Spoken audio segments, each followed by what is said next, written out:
Welcome back, YouTube. It's Dave with Blue Collar Builds, and today we're going to start working on a 351 Windsor blower motor. This happens to be a customer of mine by the name of Brian. So right now we're in the inspection phase. We want to take this motor completely apart, which I've already done, and we want to evaluate the condition of the motor, which I've already done. So the main bearings, the rod bearings, the balance job, all the machine work seems to be pretty good. We had water in one cylinder, and I'm going to see if we can get that out, if that'll actually come out with the honing that we're going to do, because really this block is in very good condition. The crank spun very freely. The bearing wear was exceptional. So this was a good motor. It was put together well by the engine builder. So kudos to him. Now what we're going to do is step hone the cylinders and probably take the block over to the machine shop to have that one cylinder sleeved, considering that we probably are not going to be able to get that water etching that was in that one cylinder out of there. We want to make sure that we have the proper surface prep for the piston rings that we're going to be putting in this engine. So next steps, what we're going to be doing is honing this block. We're going to be using a 3-step process, and the grits that we're going to be using are hopefully I get this right, I think it's they're 280, 320, and 480, yes. And then we're going to use a 600 micron Scotch-Brite and hand finish the cylinders. Okay, so this is our 351 Windsor block. This happens to be a 1969 block, which means it has a little bit more material in this. This block's going to work out well because it's pretty well seasoned, considering it's been around a good long time. Now, this motor sat for about 20 years. It doesn't have a whole lot of usage on it. It was in one of those limited use vehicles, you know, the one that you drive to the Cars and Coffee and use on the weekends, and then park it in your storage in the meantime, and you never drive it through the winter, right? So the wear on this motor was minimal, and the engine, when I took it apart, all the components seemed to be in very good condition, which is an exception, not a rule. Trust me, don't run into that very often.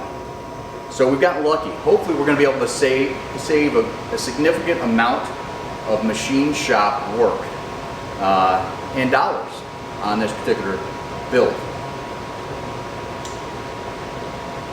So we're going to be honing this block. 3-step process. You need to use a lubricant.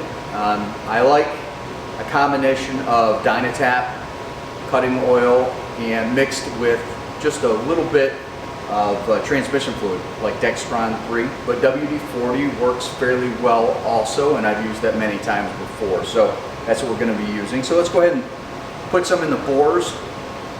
Make sure that we've got those bores lubricated so that the stones spin smoothly and we have less wear on the stones actually breaking down. And we want to minimize the heat buildup from the stones. Now there's a little bit of a trick to this as far as getting the getting the drill motor speed correct. So you're really trying to slow down that drill motor speed as much as possible. We want it to go very, very slow so that I can move up and down quickly enough so that it doesn't make a straight line, but it makes a 45-degree angle line. Okay? Because we want a 45 and a 45, which creates a 45-degree X or crosshatch. That's what we're looking for, 45-degree crosshatch angle. All right, let's get started. Getting it in the bore can be fun sometimes. Squeeze your stones together. Did I really just say that? I did. That's kind of funny.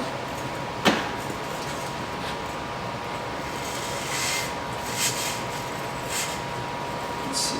I currently still have the crank in here, and that's so I can do mock-up. So I'm just going to turn it out of the way on each cylinder as I go.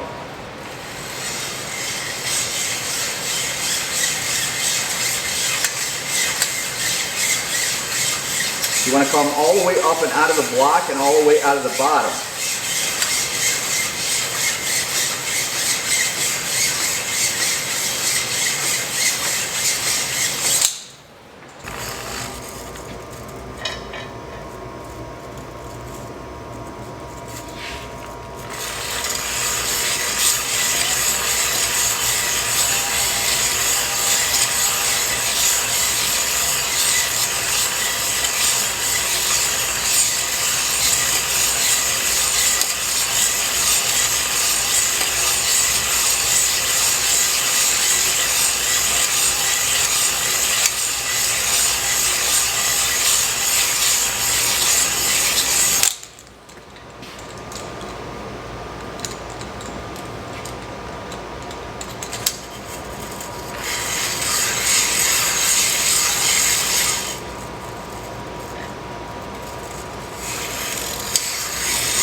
I'm going to wipe these cylinders out with a little bit of transmission fluid and a clean shop towel.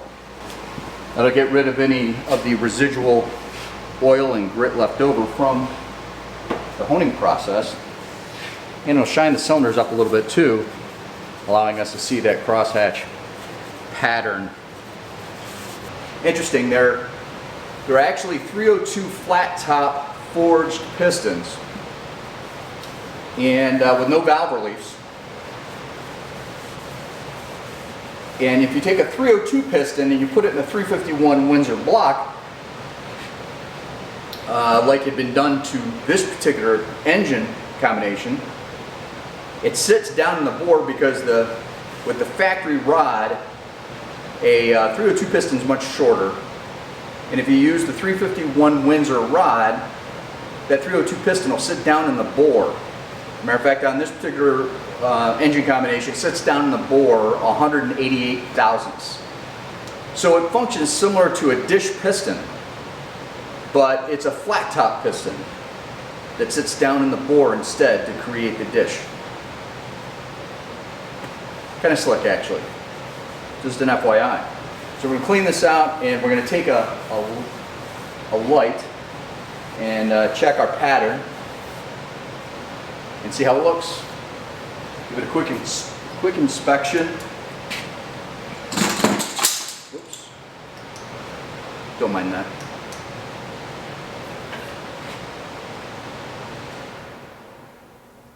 That's pretty good. I'd say we're spot on. That's about 35 degrees probably. That's pretty daggone close, let me tell you. Pretty close. I'm happy with that.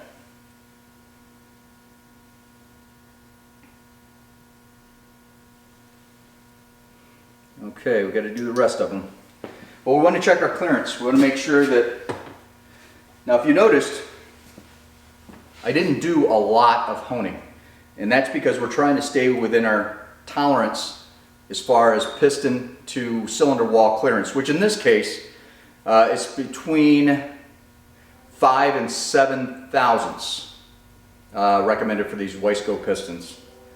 And right now I started at 5, and I'll probably be closer to 6 or 7 by the time I step through 3 stones. And we just got to make sure that we stay within that tolerance. Don't want to open the bore up too much, because then the piston rings won't seal properly and we'll end up with a lot of excessive blow-by, noisy pistons because they'll rock in the cylinder, and excessive wear of both the piston ring and the cylinder walls. Not something you want to do. So you stay within the recommended tolerance of the piston manufacturer, because that piston will have a specific expansion rate based on the material in which it was cast or forged in this case. I'm going to try and stay out of your way visually, try not to block the camera, which I'm very good at, and I am going to now finish hone these cylinders with a 480 ball hone. So let's get our fluid in there.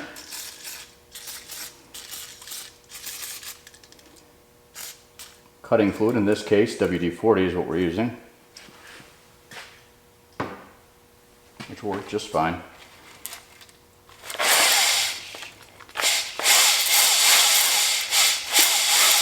Getting the speed just right so that you can get that 45-degree hatch. Very important.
Okay, let's wipe this out. There's going to be a bunch of residual grit in there from the ball hone breaking down as you're doing the honing.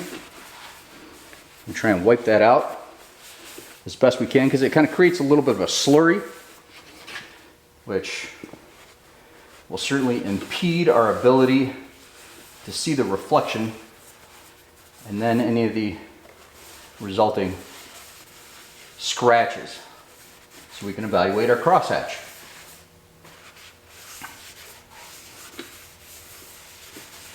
Let's see what we have here.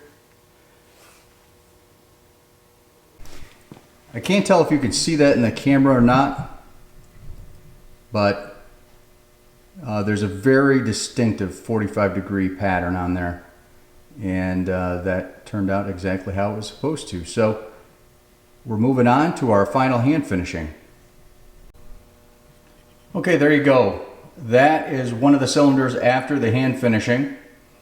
So it's a very smooth finish, but you can see some of the coarse grain pattern that's embedded into the metal.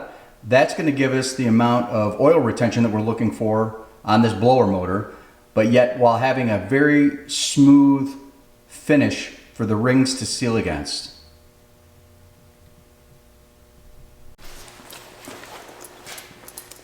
Well, I hope you enjoyed this episode, and we've got the engine block over to the machine shop. So we're going to have number 4 cylinders sleeved, like we had mentioned, and yeah, there was a little bit of water damage that had happened from water that was sitting in that cylinder in number 4, and I just couldn't get it all out through the honing process.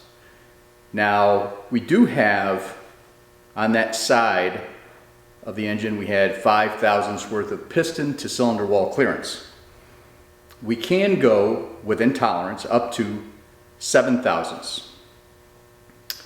So we might try and just throw it on the boring machine and see if we can't take another thousandths worth of material out of number 4 cylinder and see if that will clean it up. If so, that'll leave us just barely enough to 3-step hone that 1 cylinder and bring it back. So our tolerance will be a little bit looser on that 1 bore than the rest, but within tolerance. The other option is to sleeve number 4 cylinder so that we don't have to buy a whole brand new set of forged pistons, which can be pretty expensive, as you well know. The only challenge that we would have there would be you might be looking at about 1,000ths worth of distortion on the adjacent cylinder, the cylinder right next to it. Which I don't think would be an issue. Again, we have the tolerance available, but we might have to refinish that cylinder right next to it, which would be number 3. So anyways, these are the things that you look at, but we're going to have freeze plugs installed. We're going to have new cam bearings put in, and we're going to have the block magnafluxed just to make sure that there's no cracks in that old block, no surprises. You know, because we are scratching our head a little bit. I couldn't find a leak path on the head gasket when I took the head off. So we weren't quite sure how water got in that cylinder, but also don't know where that engine stopped in its rotation. Could have had one of the valves open, you know, maybe on the exhaust side. Did they try to, you know, pressure wash the motor before selling it? You know, that's how water could have gotten in there. I have no idea. But it looked like the water had been sitting in there a while. So we're just going to make sure that there is no issues with the block. And then we're going to have the whole thing hot tanked. Obviously, not in that order. Right? And then when we get the block back, we'll go through the deburring process of any of the edges. We'll also go through and run a tap through every threaded hole, and basically get it all prepped and ready for assembly. And then a thorough cleaning process. And even though it's coming back from a machine shop hot tanked, we'll thoroughly pressure wash it and use soap and water and clean the block. And I like to use automatic transmission fluid to thoroughly clean those cylinders and the saddles on the mains, etc. So that's what's up and coming on the 351 Windsor blower motor build. And I hope that you like and subscribe, and feel free to forward these videos to any of your friends. And well, as always, you're welcome anytime. And if you need a beer, you can always find one in our fridge.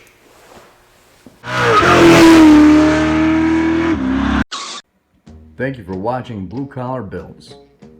Stay as long as you like, and don't forget, the beer's in the fridge.